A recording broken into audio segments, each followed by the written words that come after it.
Tiga, dua, satu. Assalamualaikum warahmatullahi wabarakatuh. Selamat pagi pemirsa, salam sejahtera untuk kita semua. Oke, kembali lagi dalam acara debat pada pagi ini dengan saya Andika Putri Sinta dan saya Sinta Farhana sebagai moderator. Langsung ya. Assalamualaikum warahmatullahi wabarakatuh. Selamat pagi pemirsa, kembali lagi dengan kami dalam acara debat dengan mosi yang tentunya tidak kalah asik dengan debat-debat yang lain. Oke, perkenalkan dulu, saya Andika Putri Sinta dan saya Sinta Farhana sebagai moderator di sini, dan kemudian debat kali ini dibagi menjadi dua tim, yaitu tim afirmasi dan tim oposisi. Mungkin dari tim afirmasi bisa memperkenalkan dulu. Oke, perkenalkan, nama saya Putri Iswaria. Nama saya Arafah Alenia. Nama saya Maratu Soleha. Nama saya Aini Fatimah. Nama saya Sekarang. Dilanjut dengan tim oposisi, silakan untuk memperkenalkan dulu. Saya Rabi Sajudi. Saya Asra Puri Anjani. Saya Akal Besok. Saya Herian Widianto. Saya Bicara Fikri. Oke, balik lagi di tema debat kali ini adalah tentang dampak Korean Wave. Kita semua sudah tidak asing lagi dengan dampak Korean Wave karena di Indonesia ini tentunya sudah banyak sekali nih orang-orang, terutama remaja-remaja yang mulai mengidolakan Korean Wave ini. Jadi Mbak Siwi, Iya benar banget nih, bahkan sudah mendunia ya. Siapa yang tidak tahu K-pop? Hampir seluruh anak muda di dunia pasti tahu, dan tidak jauh dari pembahasan kali ini adalah mengenai dampak Korean Wave bagi generasi muda. seperti yang kita tahu bahwa Korean Wave ini adalah hal yang berhubungan dengan film, kemudian musik, lifestyle, dan semacamnya. Iya, dan Korean Wave ini muncul di Indonesia sebagai globalisasi yang berkembang di Indonesia dalam dekade terakhir ini.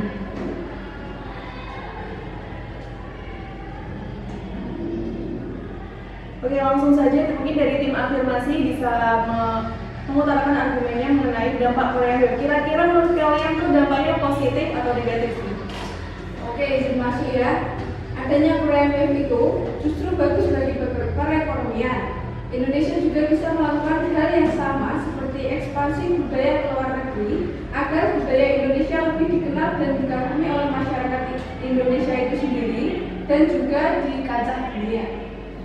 Iya, benar sekali. Selain itu, adanya Korean Wave tersebut kita bisa belajar banyak dari tentang budaya yang ada di Korea, dari lewat drama, lagu maupun lifestyle yang ada di sana. Nah, dan nggak cuma itu aja, jadi ketika kita menonton drama itu kita nggak cuma sekedar nonton, tapi kita juga belajar tentang budaya yang ada di Korea. Karena dalam menonton drama itu kan misal kita menonton drama tentang kalau saat ibadah itu kan masih. Nah, dengan menonton itu kita bisa tahu gimana sih sejarah Korea di sana. Jadi dengan adanya dampak Korea dari sendiri ini, menurut saya berdampak positif karena kita bisa belajar tentang sejarah yang di sana. Dan juga kalau kita bicara tentang musik K-pop, musik K-pop itu kan banyak di sana yang memiliki makna yang memotivasi. Contohnya itu lagunya BTS, Revolution. Siapa sih yang nggak tahu lagu itu? Dimana lagu itu tuh pernah viral di tahun 2020 ketika masa pandemi datang. Nah, di lagu itu tuh bermakna tentang kehidupan yang penuh ketidakpastian di masa COVID-19. Dan di lagu itu tuh mengandung pesan bahwa kita dituntut atau dianjurkan untuk tetap semangat meskipun dalam keadaan hidup yang tidak pasti karena kondisi COVID-19. Nah, di sana kita diajarkan bahwa hidup akan terus berjalan. Penambahan juga, seperti idol itu juga kita bisa menambah relasi pertemanan. Meski hubungan pertemanan online, tetapi para K-popers memiliki banyak teman dari berbagai daerah, bahkan dari luar negeri, karena sesama penggemar idol yang disukai. Oke, baik, saya akan menambahkan lagi dari balik air. K-pop ini juga mau lebih generasi muda lebih kreatif dari adanya K-pop ini, jadi generasi muda ini akan lebih kreatif. Nah, kenapa bisa lebih kreatif? Dari sini mereka membuat meniru gaya cara berpakaiannya, cara stylenya dan lain sebagainya. Mungkin segitu dari K-pop itu. Nah, dan tentunya sesuai dengan norma yang ada di Indonesia. Di yang ada di Indonesia, yaitu misalnya ya jangan yang terbuka-buka lah, kalau seperti itu. Oke. Oke, baik, jadi kesimpulannya dari tim afirmasi menganggap bahwa Korean Wave ini berdampak positif kok untuk kita. Nah, dari tim oposisi mungkin bisa menyanggah. Kalau dari kami sih kurang setuju ya kan hal tersebutnya, soalnya justru Korean Wave itu malah justru memberikan banyak dampak negatifnya daripada dampak positifnya. Bagi generasi muda, kita tahu sendiri bahwa budaya Korea itu sangat bertolak belakang dengan budaya ketimuran, khususnya di Indonesia, dan hal ini tuh dapat merusak citra budaya timur yang terkesan sopan.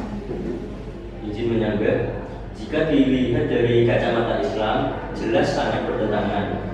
Korean style itu cenderung menyenangkan dengan tipe kehidupan borjuis yang memicu pola hidup hedonis materialis bagi generasi. Busana yang terkesan terbuka dan interaksi laki-laki dan perempuan yang sangat bebas. Izin menambahkan juga, bahkan yang lebih berbahaya dari Korean Wave itu telah mengubah mindset para generasi muda. Hal ini yang menyebabkan terkikisnya akhlak generasi dan tentu saja jauh dari nilai Islam. Menambahkan juga dampak negatif lainnya juga menyebabkan tergesernya budaya yang ada di Indonesia. Kita seperti lebih mengutamakan budaya negara lain daripada budaya bangsa sendiri, dan seolah-olah kita hanya ingin selalu meniru semua aspek dan kehidupan yang berbau Korea. Menambahkan juga, hal tersebut juga sangat membuang waktu atau sia-sia. Generasi muda sekarang ini kadang lupa waktu untuk belajar hanya untuk melihat hiburannya saja. Oke, jadi bagaimana nih tim afirmasi? Bisa ditanggapi lagi atau mungkin ada lagi dampak positif yang bisa kalian sampaikan mengenai Korean Wave ini? Izin menanggapi dari beberapa pernyataan dari tim oposisi ya. Terkait budaya, kita di sini kan hanya mempelajari budaya Korea. Jadi bukan berarti kita itu meninggalkan budaya Indonesia seperti itu. Budaya Korea hanya kita jadikan pengetahuan dan nggak semuanya itu kita tiru. Kita sebagai generasi muda juga mencintai negara Indonesia kok. Saat dari kemerdekaan pun kita juga ikut andil. Bahkan jika perlu diingat, banyak dari penggemar idol yang telah membantu kasus-kasus yang ada di Indonesia. Oke, saya juga menambahkan, berbicara tentang konteks negara Islam ya, kita kan tahu sendiri, memang mayoritas masyarakat Indonesia menganut agama Islam. Hanya saja negara kita kan negara demokrasi dan toleransi. Tidak hanya Islam, tetapi juga beberapa agama lain juga ada. Jadi perihal style seseorang itu ya hak mereka.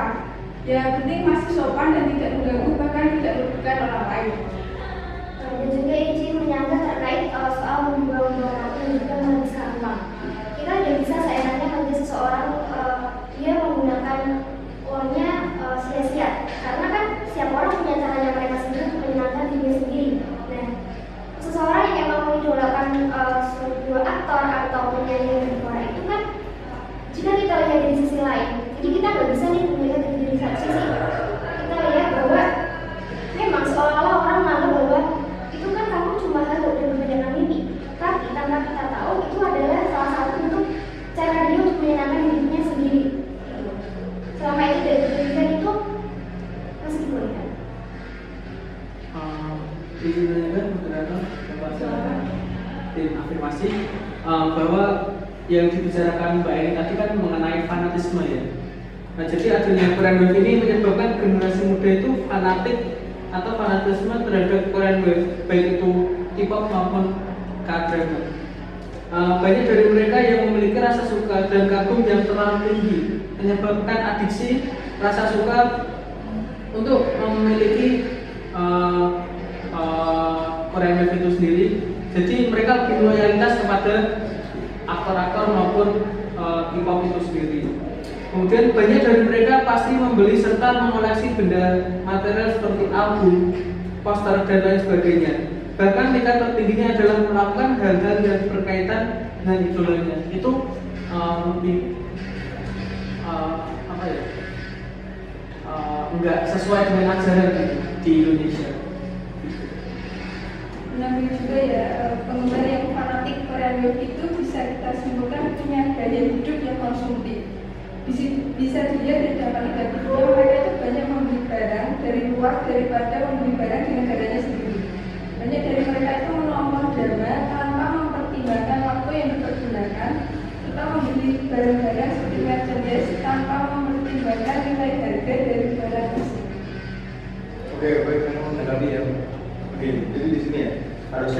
meneliti apa itu Korean Wave itu. Nah, bisa saja Korean Wave itu bisa menjadi motivasi diri kita. Mungkin dari musiknya itu bisa jadi jadi pengen belajar. Jadi ada musiknya, ada gitar musik, jadi dia semangat belajar untuk menguasai apa yang itu. Nah, atau bahkan bisa memotivasi dalam dirinya ada Korean Wave itu. Mungkin seperti itu. Oke, itu menandakan terkait juga fanatisme juga. Nah, mungkin kalau kita lihat dari sisi lain, bagi seseorang yang memang sedang menggunakan sebuah aktor atau idol musik itu, mereka itu sebenarnya terinspirasi dari mereka. Ada sebuah alasan di mana seseorang itu memilih mengidolakan seseorang di mana mungkin itu ada dari versi orang lain atau kehidupan yang idolnya jalani itu sesuai sama apa yang dirasakan. Contohnya, kita tahu salah satu member BTS namanya Seungri. Ini adalah salah satu member yang sangat bekerja keras dan luar biasa karena apa? Di usianya yang bisa dibilang lebih yang paling tua dari member yang lainnya, dia berusaha untuk menyeimbangi dengan member yang lain. Dimana passion dia itu sebenarnya nggak di musik. Jadi awal-awal dia try itu benar-benar nggak tahu tentang dunia musik itu seperti apa, musik itu seperti apa. Jadi dia benar-benar berusaha untuk bisa terjun dalam dunia tersebut. Dan dimana sampai sekarang dengan semangatnya dia berlatih dan bekerja keras itu kan mampu memotivasi semua orang. Bahkan dengan usaha yang telah ia perjuangkan, dia sampai dijuluki sebagai Silver Voice karena suaranya ini sangat bagus dan tetap stabil saat bernyanyi live saat berjazz. Oke, ada menambahkan juga. Selain itu, Korean Wave membantu para remaja untuk menemukan nilai dirinya.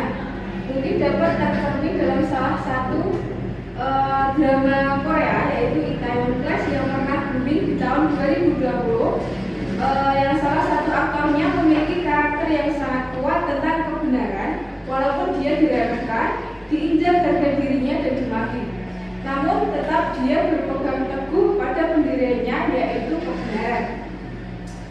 Memang tidak mudah untuk memiliki karakter diri, tapi para remaja Indonesia sudah mulai menemukan dan meresapi apa karakter diri mereka berkat tayangan dari Korea yang membuat semangat untuk menemukan jati dirinya sendiri. Ya, silakan mungkin dari tim oposisi mau menanggapi. Mbak, hal itu justru sangat membuang-buang waktu dan sia-sia karena mereka lupa waktu untuk belajar hanya untuk melihat idolanya. Jam tidur juga terganggu gara-gara menonton drama Korea dan membuang uang hanya untuk kesenangannya. Bahkan kesehatan mata juga terganggu karena keseringan melihat konser. Kita juga bisa terkena insomnia atau kesulitan tidur karena terlalu sering bergadang hanya untuk menonton drama yang disukai. Hal ini tentu sangat meminta waktu istirahat.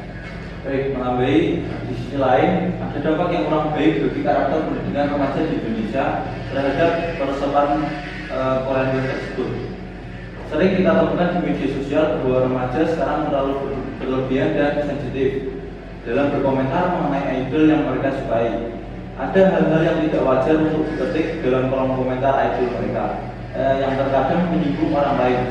Bahkan banyak dari karakter remaja yang tidak ingin idol mereka disukai, dikritik, diberi saran karena mereka menganggap idol yang mereka sukai sempurna dalam segala hal dan menganggap bahwa orang yang memberikan saran belum tentu seperti idol yang mereka sukai.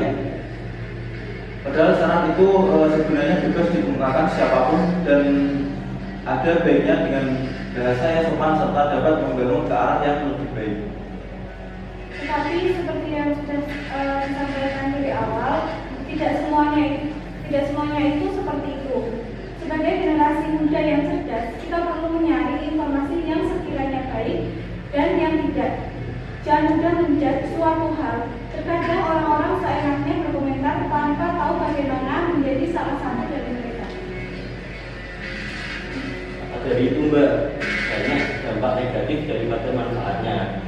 Makanya kita itu sangat tidak suka dengan Korean Wave. Izin menambahkan juga, suka itu boleh, ngefans itu boleh, tapi tetap harus ada batasannya. Jangan sampai malah memberikan dampak buruk bagi diri kita sendiri, apalagi ke orang lain. Oke, cukup. Semakin kemana-mana ya, semakin membahas suka dan tidak suka. Oke, jadi tadi itu membahas mengenai dampak Korean Wave. Mungkin kita ambil dua sudut pandang yang berbeda ya. Jadi menurut kami, dari kesimpulan kami itu Korean Wave memiliki dampak positif dan juga negatif, tergantung bagaimana kita menggunakan atau terinspirasi dari Korean Wave tersebut. Saya ambil dari Mbak Eni tadi, lebih mengambil sudut pandang yang mungkin menginspirasi, memotivasi dirinya untuk bagaimana sih mengasah karakter kita gitu. Kalau dari sini mungkin sekarang ini banyak ya orang-orang yang mungkin mulai fanatik, kemudian terlalu tergila-gila dengan opa-opa Korea seperti itu. Tapi balik lagi, kita harus mengambil dua sudut pandang yang berbeda dalam suatu hal. Oke, jadi bisa kita tarik kesimpulan nih, kira-kira gimana ini untuk berdiskusi ya, gimana caranya kita tahu dunia luar mengenai Korean Wave, tetapi kita masih berjiwa nasionalisme dan berakidah dengan baik. Itu kira-kira gimana? Siapa yang bisa menjawab dari tim oposisi atau afirmasi mungkin? Kalau bicara tentang gimana cara kita untuk bisa mengenal dunia luar ya kalau kita sih boleh-boleh aja mengidolakan seseorang, tapi dari itu kan kita harus tetap nggak boleh melebihi batasan. Dan ketika kita mengidolakan seseorang ya kita harus benar berpikiran sehat. Kita tahu bahwa seseorang itu apalagi idol Korea, kita tahu bahwa mereka itu sudah kita jangkau, apalagi kita bertemu, jadi kita harus sadar diri bahwa itu hanyalah untuk kesenangan diri kita. Intinya lebih sesuai batasan aja jika mengidolakan seseorang. Oke, jadi kita bisa mengambil kesimpulan bahwa dua dampak tadi itu memang ada, dan seperti yang dikatakan ini bahwa kita boleh mengidolakan seseorang, tetapi ada batasan tertentu dalam mengidolakan seseorang. Jangan sampai bersifat fanatik dan kita lupa diri seperti itu. Jadi debat kali ini tidak ada pemenang baik oposisi maupun afirmasi, karena kita mengambil dua sudut pandang berbeda ini memang benar-benar ada, dan kita tarik kesimpulan bahwa kita boleh mengidolakan seseorang atau kita boleh meniru suatu gaya atau lifestyle kehidupan, tapi kita harus tetap bagaimana caranya kita tetap menjadi Indonesia dan berakidah dengan baik sesuai dengan ajaran kita masing-masing seperti itu. Tepuk tangan untuk kita semua. Sekian debat kali ini. Semoga kalian tidak bosan melihat perdebatan yang mungkin sedikit ambigu kali ini. Sampai jumpa, terima kasih dan sampai jumpa. Bye bye.